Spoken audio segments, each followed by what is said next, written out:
Odysseus stood motionless in the center of Ithaca's empty square, his heart beating erratically as he took in the sight of his homeland. This was Ithaca, his Ithaca, down to the smallest detail. He recognized the worn stones beneath his feet, the way the walls were cracked in just the places he remembered, and even the slight sea breeze drifting in from the harbor. It felt so real that he almost allowed himself to believe it. But something was off. The streets were eerily silent, empty of the usual bustle of people. It was dusk, the sun casting a warm, golden glow over the town, and yet he saw no one, no merchants, no fishermen, not even the sound of distant chatter. An unnatural stillness clung to everything, like a town caught in a long, deep sleep. Odysseus's brow furrowed as he moved forward, his hand instinctively brushing against the hilt of his sword, only to find it missing. He cursed under his breath. Of course, he had nothing with him, only himself, bare and vulnerable, standing in the middle of this uncanny imitation of his home. "What trick is this?" he muttered, his voice sounding small and unsure even to his own ears. A flicker of movement caught his eye. At the far end of the square, a figure emerged, stepping slowly from the shadow of an old building. Odysseus squinted, his heart leaping with recognition, even as doubt crept in. It was Polites, one of his most trusted crewmen, the brave, steady friend who had stood beside him in battle, who had been part of his journey through countless dangers and hardships. But how was he here? "Polites," he called, his voice breaking the heavy silence as he took a few hesitant steps forward. Relief washed over him. This was someone he could trust, someone who could ground him in reality. The man turned, his face calm and composed as his gaze met Odysseus's. But instead of the warm, welcoming look he'd expected, Polites' eyes held something strange, an intensity that was foreign, a distance that made Odysseus' skin prickle with unease. "Odysseus," Polites said, his voice as steady and familiar as ever, but with an edge that Odysseus couldn't place. "What are you doing here?" The question threw him off balance. I could ask you the same thing, old friend. I wasn't sure if I'd ever see you again." Polites' face remained impassive, his eyes assessing Odysseus with an unfamiliar coldness. "You're not exactly where you should be, are you?" Odysseus' chest tightened as he caught the strange inflection in Polites' tone. "I should be home," he replied, his voice firm. "This is Ithaca. I've been trying to return here for years." Polites tilted his head, his eyes narrowing slightly. "Ithaca, yes.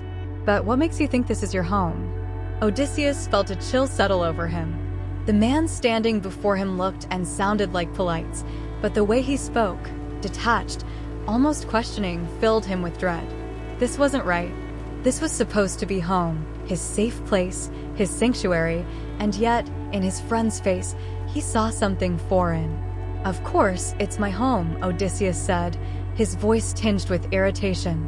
"And you? You've been with me through it all, haven't you?" A faint, humorless smile tugged at the corner of Polites' mouth. "With you? Yes. But tell me, Odysseus, what exactly have you been fighting for all these years? Is it for Ithaca? Or for something else?"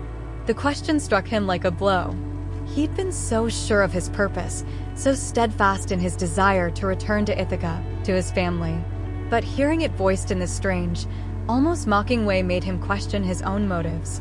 "What kind of question is that?" he asked, his voice rougher than he intended. "I fight to return to my wife, my son, my kingdom, to the life I left behind." Polites folded his arms, his gaze steady and unyielding. "You talk of duty, of love, of loyalty. But all these years, haven't you wondered if there's something else you're really searching for? Something beyond Ithaca?" Odysseus opened his mouth to respond, but no words came. A gnawing doubt began to twist in his chest, and he hated it. He hated the way Polites was looking at him, as though he were a stranger, a wanderer with no real place, no real purpose. He took a step closer, trying to read the expression on Polites' face, to find some hint of warmth, some sign that this was indeed his friend. But Polites' gaze was cold, detached, almost clinical. "What are you trying to say, Polites?"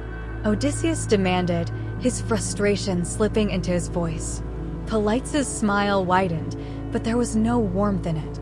Perhaps Ithaca is not your home, Odysseus. Perhaps your true place lies elsewhere.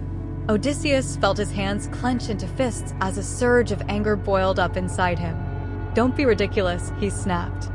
I've sacrificed everything for Ithaca. I would die for Ithaca. Polites raised an eyebrow, the faint smile still on his lips. Would you? Or are you simply afraid of what you might find if you truly stop searching? The question hit him like a physical blow, and he stumbled back, his mind reeling. This wasn't Polites. No, his friend would never question him like this, never plant these poisonous doubts in his mind. He turned to leave, but Polites' voice stopped him cold. You're not going anywhere, Odysseus, he said, his tone hard and unyielding. Not until you confront the truth. Odysseus turned back, his chest heaving with anger and confusion. The truth? And what truth would that be? Polites took a step forward, his gaze piercing. The truth that perhaps you don't truly belong in Ithaca. The truth that maybe, just maybe, there is a place where you are meant to be. And that place is not here. Odysseus stared at him, his heart pounding. Who are you? He demanded, his voice barely more than a whisper. For a moment, Polites' face softened, a flicker of something familiar in his eyes. But it was gone in an instant, replaced by that same cold, unyielding gaze.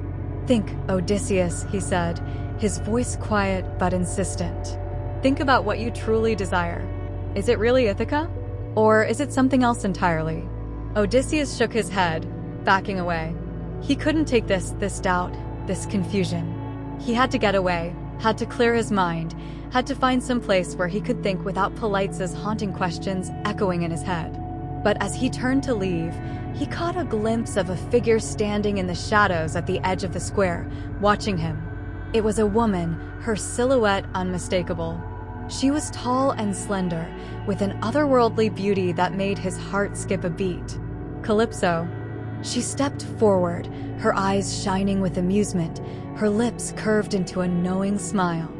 Oh, Odysseus, she said softly, her voice like silk. What are you running from? He felt a surge of anger, but there was something else beneath it, something he hated to admit. A part of him, small and weak, felt relief. She was a known element, something he understood, even if he hated what she stood for. What is this, Calypso? He demanded, his voice shaking. What game are you playing? She chuckled, a soft, mocking sound. Game? Oh, Odie, you make it sound so trivial. She took a step closer, her gaze locked on his. I told you, didn't I? I'd give you a new memory. A new life, one that might make you question everything. Odysseus clenched his fists, trying to ignore the pull of her voice, the way her eyes seemed to see through every wall he'd built. You won't win, Calypso. I'll see through your illusions. Her smile widened, her expression one of delighted confidence.